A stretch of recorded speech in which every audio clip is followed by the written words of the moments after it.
Good morning, good afternoon, or very good evening to all the students and teachers. Today we are going to start our new series, that is Semi-English Science Series. Semi इंग्रजी माध्यमामधून जे विद्यार्थी शिकतात त्यांच्यासाठी science शास्त्र या विषयाचं मार्गदर्शन करण्यासाठी ही सिरीज सुरू करण्यात आलेली आहे.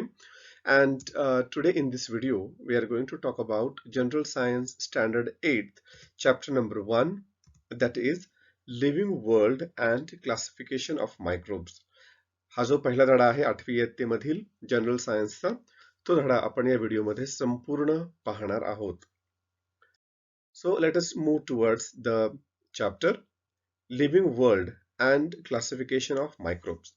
Before moving forward, let us see whether we can recall, आपल्याला आठवतंय का हे बघणार आहोत आपण.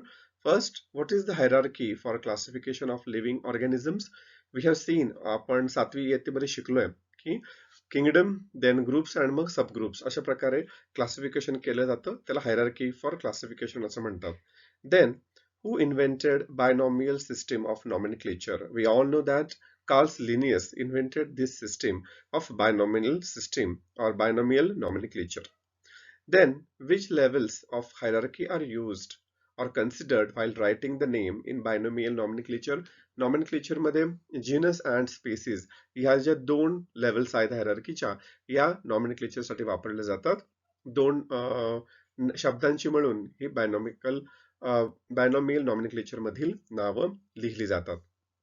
Now, let us see first what is biodiversity and what is need of classification. Biodiversity is the variety of living species that are found on Earth. आपल्या पृथ्वीवर जे काही वेगवेगळ्या प्रकारची सजीव आपल्याला सापडतात त्या सगळ्यांना मिळून आपण बायोडायव्हर्सिटी असं म्हणतो. They are different according to geographical regions, food ingestion, defence etcetera. वेगवेगळ्या प्रदेशात राहणाऱ्या, वेगवेगळ्या सवयी असणाऱ्या, वेगवेगळ्या प्रकारचे स्ट्रक्चर असणाऱ्या, प्रॉपर्टीज, कॅरेक्टरिस्टिक्स असणारे लिव्हिंग थिंग्स आपल्याला या ठिकाणी सापडतात. And there are an number of living things or species. अजूनही नवीन नवीन प्रकारचे इन्सेक्ट्स, वनस्पती किंवा फिश आपल्याला जगामध्ये सापडत असतात आणि आपण नेहमी ते वाचत असतो. According to 2011 census, around 87 million species of living organisms are found on the earth, including land and sea. 87 million species 2011च्या census किंवा गणनेनुसार आपल्याला सापडतात. आता 2021 चालू आहे, म्हणजे 10 वर्षाच्या काळानंतर याच्यामध्ये भरपूर मोठी वाढ झालेली आपल्याला दिसू शकणार आहे. ज्या वेळेला हे आकडे येतील त्यावेळेला समजेल आपल्याला. To study such a vast number, it was essential to divide them into groups. आणि एवढ्या मोठ्या ग्रुप्सचा 87 million species is not a small number. एवढ्या सगळ्यांचा अभ्यास करायचा आहे तर मग काय करायला पाहिजे, काय करायला लागलं, we had to divide them into groups. So groups and subgroups were created considering the similarities and differences among the living organisms. हे 7वीला आपण बघितले की why classification was needed, because so that we can study them. आपण त्यांचा चांगल्या प्रकारे अभ्यास करू शकू. So that the different living things, they were classified into different groups, and based on what? Based on the similarities and differences among them. त्यांच्यामध्ये असणारे साम्य आणि भेद यांच्यावर आधारित क्लासिफिकेशन्स आपल्याला केलेले आढळून येतात. So this is the definition of biological classification. Now let us see the definition. The process of dividing living organism into groups and subgroups is called biological classification. आता इथे तुम्ही this हा शब्द वापरलेला आहे, पण तुम्ही this लिहायचं नाहीये डेफिनेशन मध्ये. You will start from the word the. The process of dividing living organism into groups and subgroups is called biological classification. हे जी काही पद्धत आहे ग्रुप्स आणि सबग्रुप्स मध्ये डिवाइड करण्याची, त्याला आपण बायोलॉजिकल क्लासिफिकेशन असं म्हणतो. रॉबर्ट हार्डिंग व्हिटाकर 1920 हे त्याचं काय आहे आयुष्य आहे. 1919 ला जन्मले आणि 1980 ला त्यांना स्वर्गवास झाला. Name of this ecologist is Robert Harding Whittaker. He was an American इकॉलॉजिस्ट.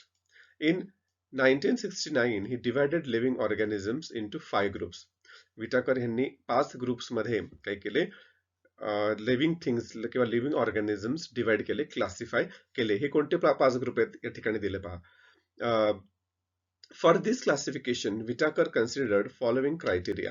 त्यांनी हे क्लासिफिकेशनसाठी कोणता क्रायटेरिया वापरला, तर हे 5 these are different criteria, 5 criteria based on which he classified the living organism. ह्या 5 क्रायटेरियाचा वापर करून त्यांनी हे क्लासिफिकेशन केलेलं आहे. The first criteria is complexity of cell structure. Based on this, he divided living organism into prokaryotic and eukaryotic. Prokaryotic and eukaryotic. This is the classification based on complexity of cell structure. म्हणजे पेशी रचना जी आहे त्याची complexity किती आहे, म्हणजे किती गुंतागुंत आहे, त्याच्यानुसार त्यांनी या दोन प्रकारचे सजीव दाखवले, सांगितले, प्रोकॅरियोटिक and युकॅरियोटिक. Then, based on complexity of organisms, he's divided them into unicellular and multicellular. Unicellular आणि मल्टीसेल्युलर हे 2 प्रकार त्यांनी based on complexity of organism, म्हणजे त्या सजीवाची गुंतागुंत म्हणजे रचना किती गुंतागुंतीची आहे त्याच्यावरून 2 प्रकार त्यांनी पाडले. युनिसेल्युलर म्हणजे एकपेशीय आणि मल्टीसेल्युलर म्हणजे अनेक पेशीय. Then third criteria he used for the classification was mode of nutrition. म्हणजे त्यांचं न्यूट्रिशन पोषण कशा प्रकारे होतं हे त्यांनी हा क्रायटेरिया एक त्यांनी त्या ठिकाणी वापरला. According to that he divided living things into plants, fungi and animals. पहा, फंगाय, प्लांट अँड ॲनिमॅलिया किंवा हे त्याचं किंगडम दिलेलं आहे. आपण साध्या शब्दांमध्ये प्लांट्स, फंगाय आणि ॲनिमल्स असं आपण समजूया. हे 3 प्रकार त्यांनी मोड ऑफ न्यूट्रिशन वरनं केले. प्लांट्स ऑटोट्रोफिक म्हणजे स्वतःचं अन्न स्वतः तयार करणारे. फोटोसिंथेटिक म्हणजे आपल्याला माहिती आहे फोटोसिंथेसिस ही प्रक्रिया प्लांट्स आपल्या अन्न बनवण्यासाठी वापरतात. Then fungi saprophytic, absorption from dead organisms म्हणजे मृत प्राणी त्याच्या शरीरावर हे सजीव वाढतात. दे आर सॅप्रोफायटिक, त्याला फंगाय असं म्हटलं गेलं. Then animals heterotrophic and ingest. Heterotrophic म्हणजे स्वतःच अन्न स्वतः बनवू शकत नाहीत, अन्न बाहेरून आपल्या शरीरामध्ये घालतात. They are animals. अशा प्रकारे त्यांनी हे तिसरं क्रायटेरिया वापरला. चौथा क्रायटेरिया वापरला लाईफस्टाईल. त्याच्यावर म्हणणं त्यांनी प्लांट्स, ॲनिमल्स आणि फंगाय असं वर्गीकरण केलं. Plants producers, animals consumers and फंगाय decomposers. म्हणजे प्लांट्स हे अन्न बनवणारे, ॲनिमल्स म्हणजे अन्न खाणारे, बनवले ते खाणारे, आणि डिकम्पोजर्स म्हणजे जे काही मृत पावलेलं आहे त्यांचे शरीर कुजवण्याचं काम करणारे किंवा ते मातीमध्ये मिक्स करण्याचं काम करणारे, ते नामशेष करणारे थोडक्यामध्ये, दे आर फंगाय. आणि 5वा क्रायटेरिया त्यांनी वापरला phylogenetic relationship. Prokaryotic to eukaryotic, unicellular to multicellular. तर अशा प्रकारे त्यांनी हे 5 क्रायटेरिया वापरून लिव्हिंग ऑर्गॅनिझमचं क्लासिफिकेशन करण्याचा प्रयत्न केलेला आहे. आता या ठिकाणी एक गोष्ट आपण अजून लक्षात घेऊया की ॲनिमल्स मध्ये सेल वॉल नसते, आपल्यामध्ये पेशीभित्तिका नसते.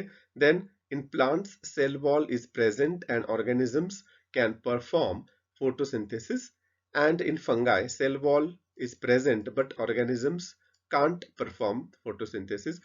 फोटोसिंथेसिस फंगाय मध्ये होऊ शकत नाही, प्रकाश संश्लेषण होऊ शकत नाही. That is why they are saprophytic, त्यांना दुसऱ्यावरती अवलंबून राहावं लागतं. आणि प्लांट्स मध्ये फोटोसिंथेसिस होतं, so they are autotrophic. Okay, so in this way Whittaker classified living organisms. आता आपलं एक एक किंगडम यातलं आपण समजून घेऊया, त्याच्यामध्ये अधिक डिटेलमध्ये माहिती मिळवूया. Kingdom 1 Monera. आता याच्यामध्ये all type of bacteria and blue-green algae are included in the kingdom Monera. अनेक प्रकारचे बॅक्टेरियाज आहेत, खूप प्रकारचे बॅक्टेरियाज आहेत. आपण या ठिकाणी एक्झाम्पल दिले, दही किंवा ताक, बटर मिल्क और कर्ड हे सुद्धा काय आहे, त्याच्यामध्ये सुद्धा काय आहेत, बॅक्टेरियाज आहेत, but they are useful bacteria. तर ते आपण मायक्रोस्कोपमध्ये जर अंडर मायक्रोस्कोप जर बघितलं, तर आपल्याला त्याच्यामधले जे काही मायक्रोब्स आहेत, लॅक्टोबॅसिलाय बॅक्टेरिया, हे जे काही मिल्क कर्ड मध्ये किंवा बटर मिल्क मध्ये असतात, ते आपल्याला त्याच्यामध्ये मायक्रोस्कोपच्या खाली बघितलं तर ते दिसतील. किंवा जर आपण पाणी घेतलं, डबक्यातलं पाणी जर घेतलं, नदीतलं किंवा तलावातलं पाणी घेतलं आणि त्याच्यात सुद्धा जर ऑब्झर्वेशन केलं, तर we can see amoeba in that water. त्याच्यामध्ये आपल्याला अमिबा आपल्याला दिसू शकतो. So all the types of bacteria and blue green algae are included in kingdom Monera. याच्यामध्ये काही ऑर्गॅनिझम्सचे एक्झाम्पल्स दाखवलेले आहेत मोनेरामधील. पहा, या ठिकाणी काही ऑर्गॅनिझम्स दिलेले आहेत मोनेरा किंगडम मधील. या ठिकाणी क्लॉस्ट्रिडियम टिटानी आहे, ज्याच्यामुळे आपल्याला म्हणजे आपण जर माती, एखादी जखम झाली आणि त्याच्यामध्ये जर माती गेली, तर हे क्लॉस्ट्रिडियम टिटानीमुळे आपल्याला धनुर्वात होऊ शकतो. त्यानंतर स्ट्रेप्टोकोकस न्यूमोनिया, त्यानंतर स्टॅफिलोकोकस ऑरस, त्यानंतर लेजिओनेला न्यूमोनिया, त्यानंतर क्लॉस्ट्रिडियम बॉट्युलिनम, साल्मोनेला टायफी, याच्यामुळे आपल्याला टायफॉइड होतो. वेब्रिओ कॉलरी, याच्यामुळे आपल्याला कॉलरी होतो.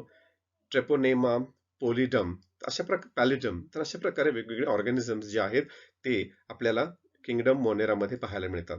याची कॅरेक्टरिस्टिक्स काय आहेत? The characteristics of kingdom Monera, all the organisms are unicellular. हे जे काही दिसत आहेत ना, हे सगळे all these organisms are unicellular. This is the major characteristic of kingdom Monera.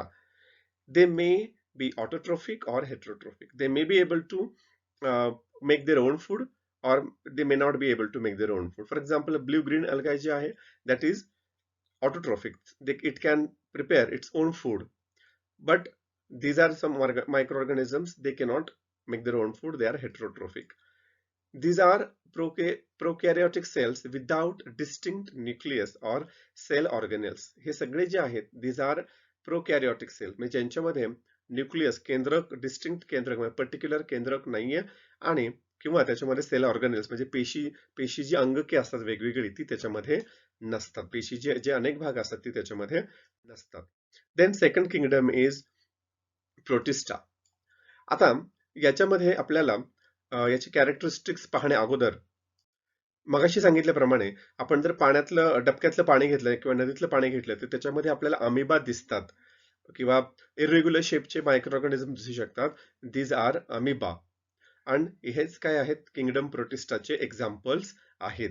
या ठिकाणी आपल्याला दिसते युग्लिना आहे, अमिबा आहे, पॅरामेशियम आहे आणि वॉल्वॅक्स आहे.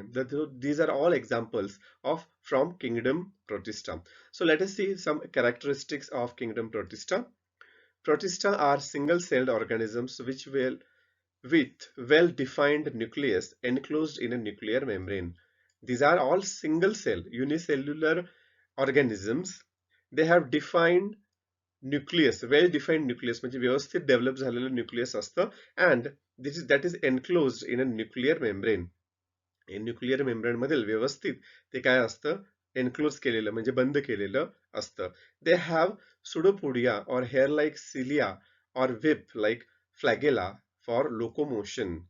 लोकोमोशन म्हणजे हालचाल, एका ठिकाणावरून दुसऱ्या ठिकाणी जाण्यासाठी त्यांना सुडोपोडिया असतं, म्हणजे जसं अमिबाला असतं, छद्मपाद आपण त्याला म्हणतो. किंवा हेअर लाईक सिलिया, या ठिकाणी पॅरामेशियमला असं हेअर लाईक स्ट्रक्चर असतात. किंवा या ठिकाणी युग्नियाला दिसतंय तसं व्हिप लाईक फ्लॅगेला असतं. This is used, these organelle, these structures, they help them in locomotion, म्हणजे एका ठिकाणावरून दुसऱ्या ठिकाणी जाण्यासाठी त्यांना हे मदत करतात. These are, some are autotrophs, for example euglena, volvax contain chloroplast. This is euglena, this is volvax. They contain volvax, that chloroplast, that helps them make their own food. So they are autotrophs, and heterotrophs are like amoeba or parasium. These are heterotrophs. So this is all about protista. Now let us move towards the kingdom number 3, that is fungi. आता या ठिकाणी आपण फंगाय अनेक जणांनी बघितलेले, आपण सगळ्यांनीच बघितलेलं आहे.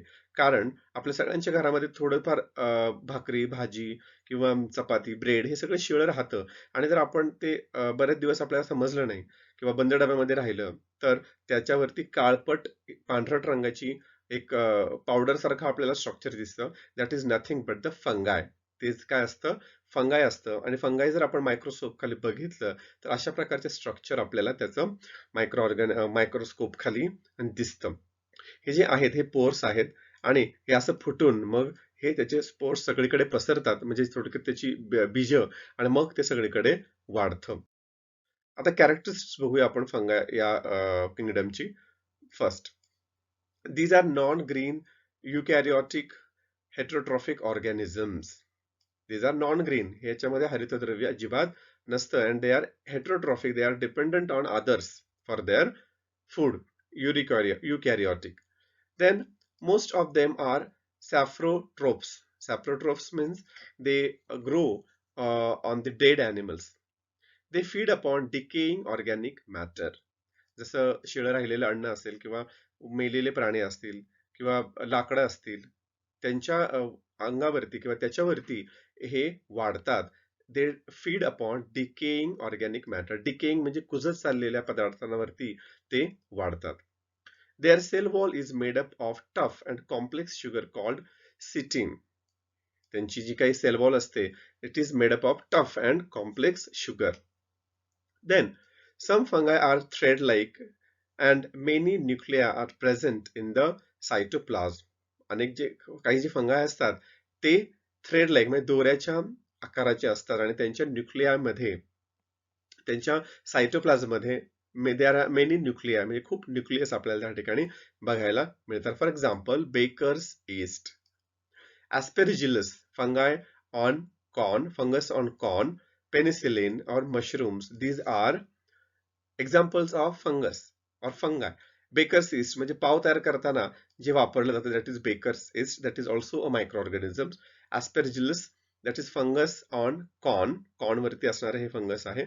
Penicillium and mushrooms. Mushroom is one of the fungi. Mushrooms आपण खातो, त्याच्यातले काही मशरूम्स ते चांगले असतात, मात्र काही विषारी असू शकतात. त्यामुळं ज्या वेळेला आपण मशरूम खातोय त्यावेळेला बाजारातनं आणलेले किंवा खात्रीशीर असतील असेच मशरूम आपण खायला हवेत.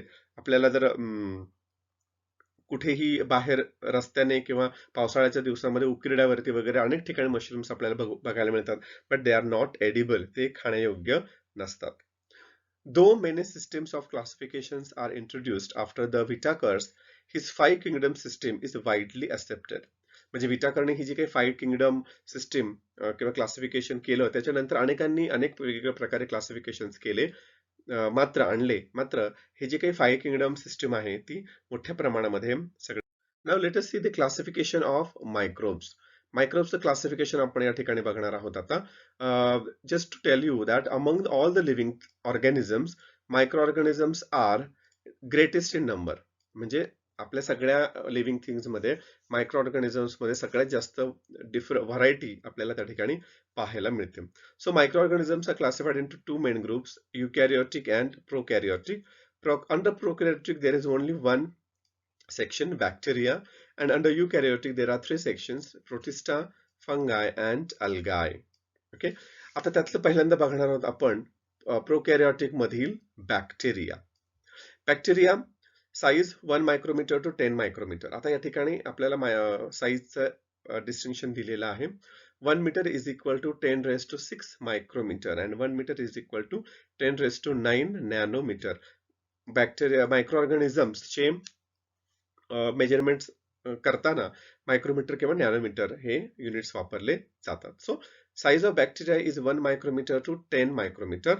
या ठिकाणी बॅक्टेरियाचे काही एक्झाम्पल दिलेले आहेत पहा. कॉकस, त्यानंतर कोकोबॅसिलस, त्यानंतर बॅसिलस, त्यानंतर vibrio, comma shaped and spirillum. Now let us see the characteristics of bacteria. Unicellular, independent or parasitic organisms. Sometimes many bacteria together form colonies. The first thing is they are unicellular. Some are independent and some are parasitic organisms. Parasitic means living on other, living with help of others. दुसऱ्यांच्या जीवावर वाढणारे म्हणजे parasitic. Sometimes they are found single and sometimes they form colonies. काही वेळेला एकटे एकटे असतात आणि काही वेळेला ते एकत्र खूप समूहाने राहतात. Bacterial cell is prokaryotic with cell wall but distinct nucleus or cell organelles are absent. Bacterial cell जी असते ती प्रोकॅरियोटिक असते. प्रोकॅरियोटिक असते म्हणजे त्याला एक सेल वॉल तर असते, मात्र नॉर्मली सेलमध्ये जे ऑर्गनेल्स आपल्याला सापडतात, जे पेशी अंगके असतात किंवा एक पर्टिक्युलर केंद्रक असतं, न्यूक्लियस असतं, ते ह्याच्यामध्ये ऍबसेंट असतं, याच्यामध्ये ते नसतं. They reproduce by simple binary fission. Simple binary fission म्हणजे एकाचे दोन, दोनाचे चार, अशा प्रकारच्या बायनरी फिजन मधून त्यांचं रिप्रोडक्शन होत असतं. वेगळी कुठलीही रिप्रोडक्टरी सिस्टीम त्यांच्यामध्ये नसते. In favorable conditions, bacteria grow vigorously and can double their number in 20 minutes. So this is very important. In favorable conditions, we all have studied in standard 5th. पाचवीला असताना आपण सगळ्यांनी पाहिले की what are favorable conditions for bacteria? Bacteria साठी favorable conditions कोणत्या आहेत? Warmth, moisture. ह्या दोन गोष्टी त्यांना गरजेच्या असतात. आणि फूड. वॉर्मथ, वॉर्मथ म्हणजे थोडासा उबदारपणा, त्यानंतर मॉइश्चर म्हणजे पाण्याचा अंश, आणि त्यानंतर फूड, अन्न, ह्या गोष्टी असतील तर बॅक्टेरिया कॅन ग्रो विगरसली. खूप जोराने ते, खूप जास्त प्रमाणात ते वाढू शकतात. And they can grow double their number in 20 minutes.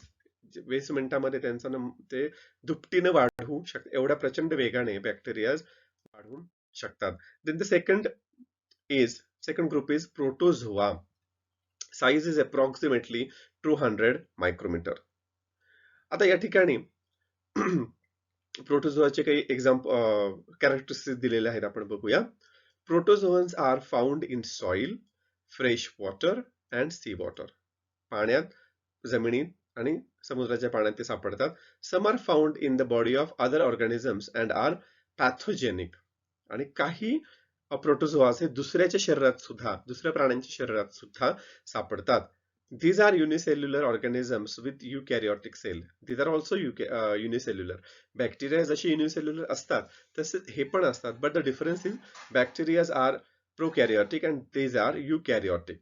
Means they have particular nucleus. त्यांना एक विशिष्ट केंद्रक असतं आणि पेशी अंगके सुद्धा असतात.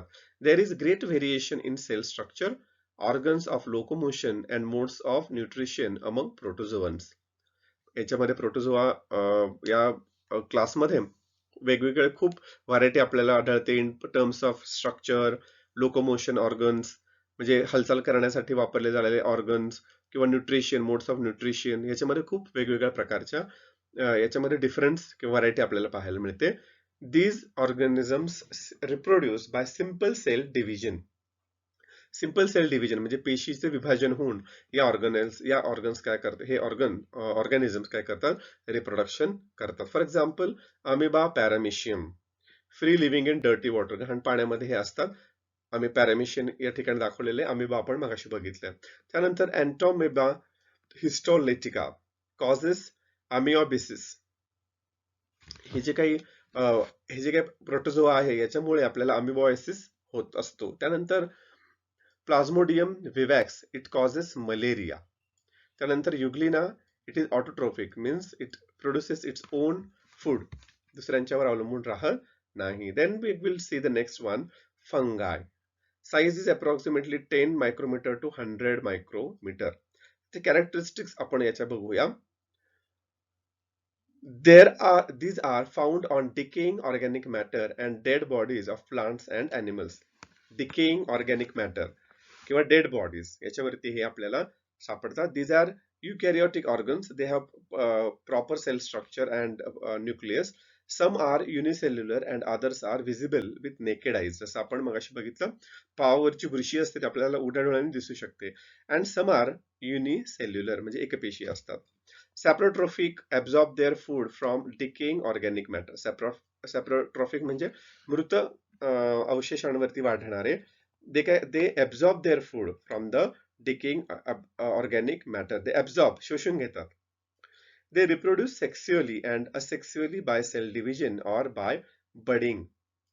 आता आपण 6वीला असताना ह्या सगळ्या मेथड्स पाहिलेल्या आहेत रिप्रोडक्शनच्या.